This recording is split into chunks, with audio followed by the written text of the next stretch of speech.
বিদ্রোহীকে ধূলিসাৎ করার জন্য আদমানিকে ইসলামের পর থেকে নিয়ে আপনার বিশ্বনবী পর্যন্ত যারা চক্রান্ত চালিয়েছে, ইসলামকে নাস্তানাবুদ করতে পারেনি, ইসলামকে মাটিতে মিশিয়ে দিতে পারেনি, ইসলামকে দাফন করা সম্ভব হয়নি, কিয়ামতের সকাল পর্যন্ত চ্যালেঞ্জ থাকলো এই ইসলামকে মিটিয়ে দিতে পারবে?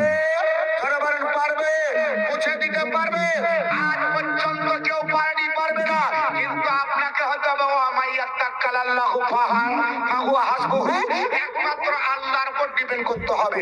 কার উপর ডিপেন্ড করতে হবে বাবা? একটু জোরে বলেন। আল্লাহর উপরে না মোল্লার উপরে? মোল্লার উপরে, আল্লাহর উপরে। আল্লাহকে ধরলে ইজ্জত আল্লাহ দিবে, সম্মান আল্লাহ দিবে। যারা আল্লাহর উপরে ডিপেন্ড করেছিল, মোল্লা ধরেনি, মুন্সি ধরেনি, পঞ্চায়েত চাইনি, ব্লক চাইনি, অফিস চাইনি, এমএলএ ধরেনি, এমপি ধরেনি, মন্ত্রী ধরেনি, কারো কাছে যায়নি, তাদের